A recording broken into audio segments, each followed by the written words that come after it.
এয়া পাপাই নাৰিকল পাৰিছে। আমাৰ পদূলিৰ সন্মুখতে 4জোপা নাৰিকল গছ আছে।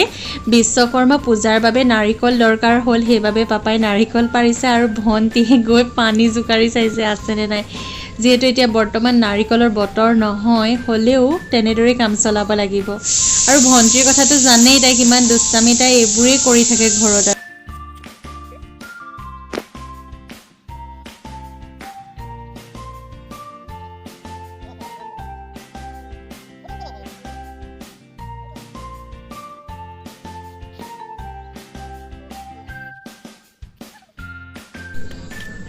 পাপাই আগদিনাখনেই নাৰিকল আপোনাৰ বাকলি গুচাই থৈছে, যিহেতু অফিচতো বিশ্বকৰ্মা পাতিছে, তাতো যাব লাগিব। যিখিনি কৰিবলগীয়া আগতীয়া কাম সেইখিনি পাপাই সাজু কৰি থৈছে আগদিনাই।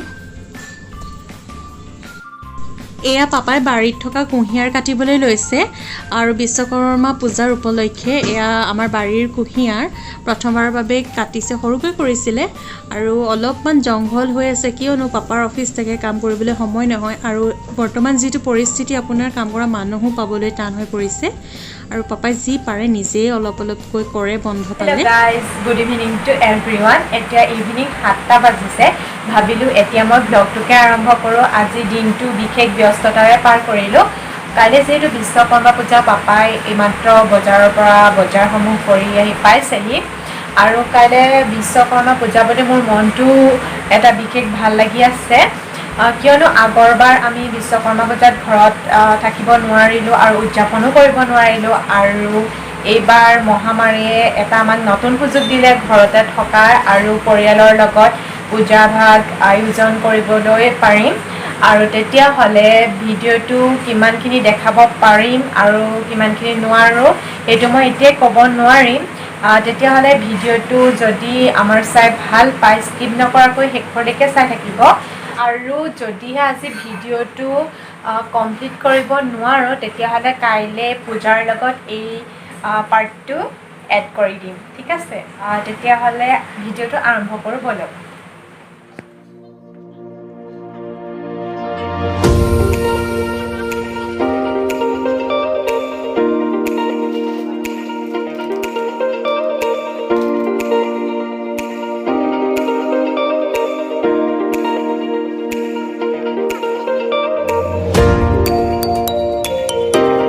Guys, good morning to everyone. এতিয়া ৰাতিপুৱা 6টা বাজিছে। সোনকালে গা ধুই কৰি আজৰি হ'লোঁ, যিহেতু আজি বিশ্বকৰ্মা পূজা। সেয়ে সকলোলৈকে মোৰ তৰফৰ পৰা বিশ্বকৰ্মা পূজাৰ আন্তৰিক শুভেচ্ছা জ্ঞাপন কৰিলোঁ। আৰু লগতে একেটা দিনতে আজি হৈছে মহালয়াৰো আন্তৰিক শুভেচ্ছা জ্ঞাপন কৰিছোঁ, যাতে অশুভ দিনবোৰ অতি সোনকালেই শুভ হৈ পৰক। অসূয়া অমংগলবোৰ যাতে নিঃপাত হয়, তাৰে কামনাৰে। ঠিক আছে, আজি ভিডিঅ'টো তেতিয়াহ'লে কিমানখিনি দেখাব পাৰোঁ নিশ্চয় দেখাবলৈ চেষ্টা কৰিম। তেতিয়াহ'লে ভিডিঅ'টো আৰম্ভ কৰোঁ ব'লক।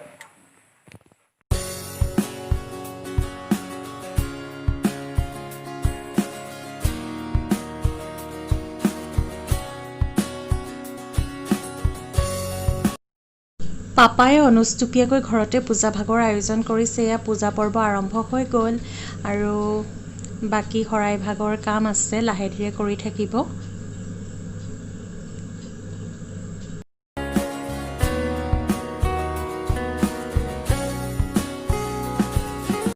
পাপাই এয়া পূজাৰ শৰাই ভাগৰ কাম আৰম্ভ কৰি আছে আৰু খন্তেক পিছতে হৈ যাব। এয়া আমাৰ আজি বিশ্বকৰ্মা পূজাৰ শৰাই হৈ গ'ল। আমি এতিয়া খাব পৰা হ'লোঁ আৰু আমাৰ এনেদৰেই পতা হ'ল ঘৰত এইবাৰ। হেল্ল' এভৰিৱান, এতিয়া 10:30 বাজিছে। আমাৰ ৰাতিপুৱাতে কৰা পূজাৰ শৰাইখন এতিয়া পাপাই সমাপ্ত কৰিলে। বহুত ৰাতিপুৱাই আৰম্ভ কৰিলে, কিয়নো আজি পাপাৰ অফিচ আছে, 11টা বজাত যাব লাগিব। সেইকাৰণে সোনকালে কৰ্মবোৰ কৰি সমাপ্ত কৰিলে।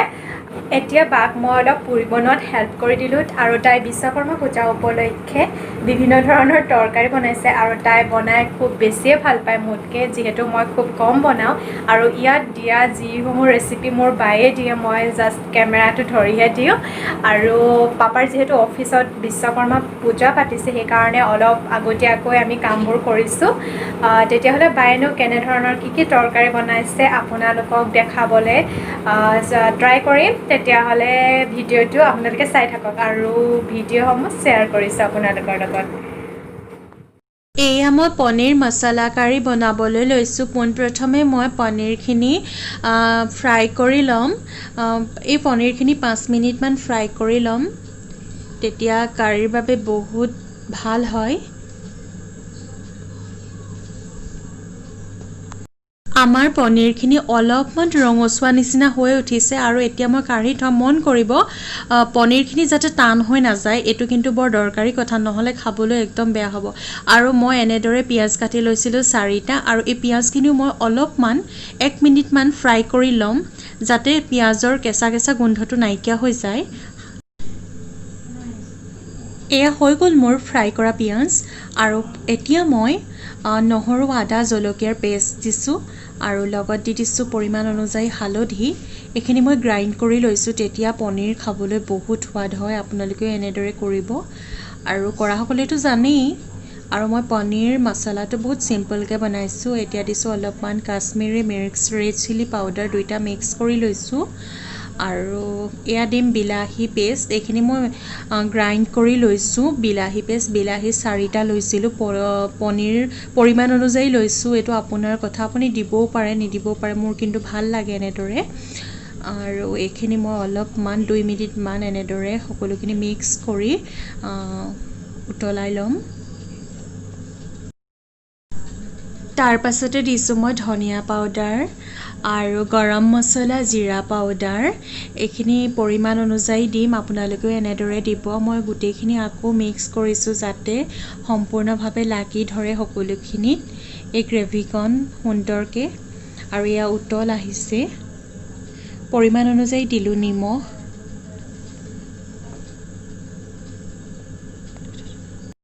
এতিয়া মই দি দিলোঁ ফ্ৰাই কৰি ৰখা পিঁয়াজখিনি, এনেদৰে লৰাই দিম।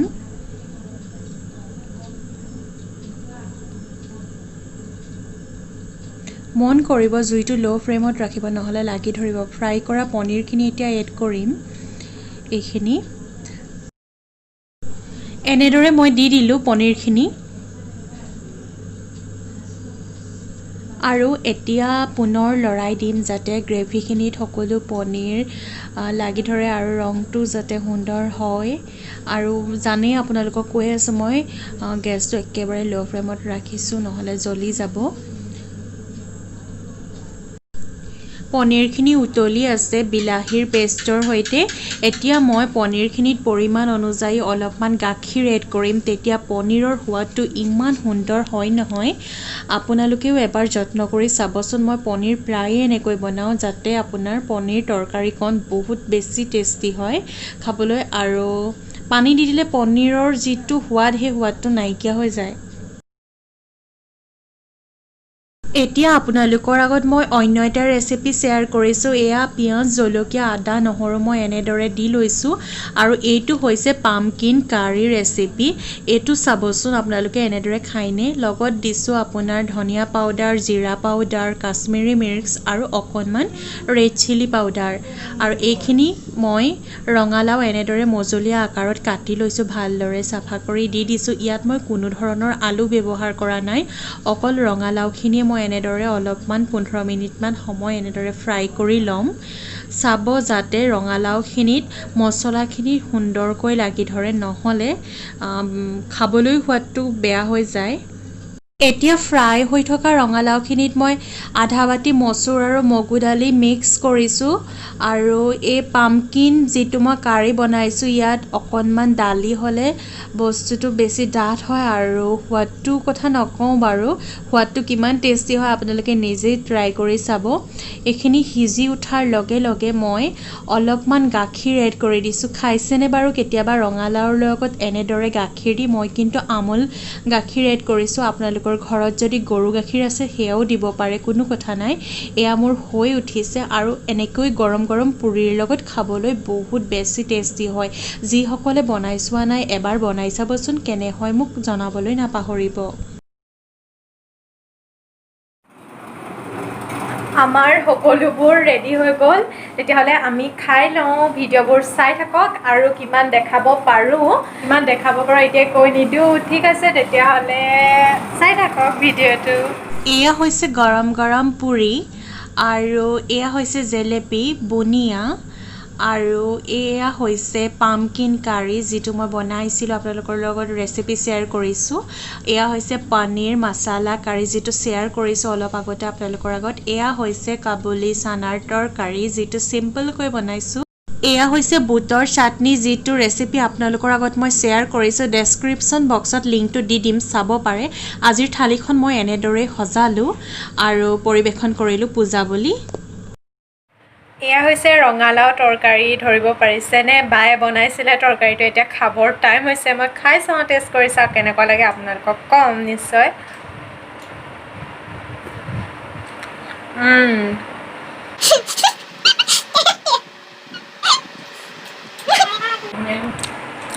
আৰু এটা ধুনীয়া টেষ্টি গোন্ধ এটা আছে। আপোনালোকে ট্ৰাই কৰি চাব, ৰেচিপিটো দিমেই।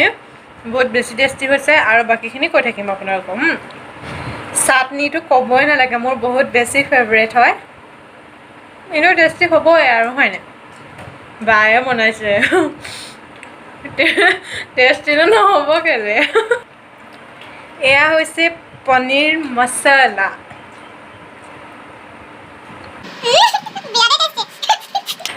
চবেই টেষ্টি, বায়ে বনাইছে, বহুত ভাল বনাই আমাৰ বায়ে। আপোনালোকে যদি আমাৰ ঘৰলৈ আহে গম পাব বায়ে কিমান ভাল বনায়। মই মানে সুখটো পাওঁ আৰু, সেইকাৰণে মই নবনাওঁ। এতিয়া নিশিকোঁ, সেইকাৰণে মই বা যেতিয়ালৈকে আছে আৰু একদম ৰাণীৰ দৰে খাই থাকিম মই ধুনীয়াকৈ। তাৰপিছত আৰু চিন্তা হ'ব আৰু কি হয় নহয়।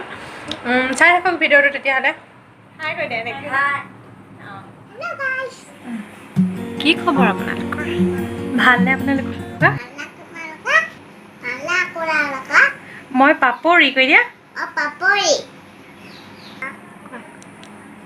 বাহঁতৰ চেনেলটো ছাবস্ক্ৰাইব কৰিবা দেই, লাইক কৰিবা দেই, কমেণ্ট কৰিবা দেই। হেপী বিশ্বকৰ্মা পূজা। Bye bye. Bye by the দিয়া, বাই বাই দি দিয়া, ভালকৈ চাই হয়। ইদনি কোন হয়? কোন হয় ইদনি? কোন হয় ইদনি? কোন হয়? কোন হয়? Hold me close till I get up. Time is barely on our side. I don't wanna waste what's left. The storms we chase are leading us. এয়া বগীমাই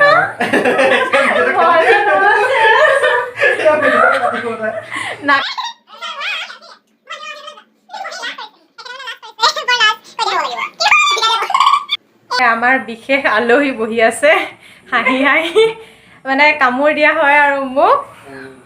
কোৱা কোৱা, লাজ কৰিছে আৰু অলপ, কিনো আৰু। মই বাৰু নাচাওঁ, কৈ দিয়া। আপোনালোকে দৈনন্দিন সমাহাৰ চেনেলটো লাইক কৰিব আৰু ছাবস্ক্ৰাইব কৰি দিব মন গ'লে, যদি ভাল পায় ভিডিঅ'বিলাক।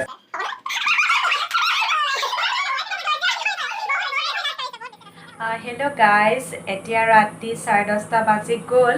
আজিৰ দিনটো বিশেষ ব্যস্ততাৰে পাৰ কৰিলোঁ। দিনৰ পূজাৰ কামসমূহ সুন্দৰভাৱে পাৰ হৈ গ'ল আৰু আজি মনটো বহুত বেছি ভাল লাগিল দিনটো। ইভিনিং টাইমত ওচৰৰ 2-এজন অতিথি আহিল, তেনেদৰে পাৰ হ'ল ব্যস্ততাৰে আৰু। কিয়নো ভাল লাগিলে, আগৰবাৰ আমি হোষ্টেলত আছিলোঁ আৰু বহুত কেইবছৰ আমি এনেদৰে ঘৰত উদযাপন কৰিবলৈ পোৱা নাছিলোঁ। সেইকাৰণে বিশেষকৈ আজিৰ মানে দিনটো বহুতেই স্মৃতি হিচাপে হৈ ৰ'ব। আৰু ব্লগটো যদিও বহুত বেছি দীঘল হৈছে, তথাপিতো মোৰ ভালেই লাগিল, কিন্তু আপোনালোকৰ আমনিও লাগিব পাৰে। সেইকাৰণে এতিয়া সামৰণি পৰ্বলৈ আহিছোঁ। যদিহে আমাৰ ব্লগটো চাই ভাল পায় প্লিজ লাইক কমেণ্ট আৰু ছাবস্ক্ৰাইব কৰিবলৈ নাপাহৰিব যদিহে আপুনি মোৰ চেনেলৰ নতুন হয় প্লিজ ছাবস্ক্ৰাইব কৰিবলৈ নাপাহৰিব আৰু বেল আইকনটো প্ৰেছ কৰিবলৈ নাপাহৰিব যাতে আহিবলগীয়া নতুন নতুন নটিফিকেশ্যনবোৰ পাই থাকে আজিলৈ শুভৰাত্ৰি বাই বাই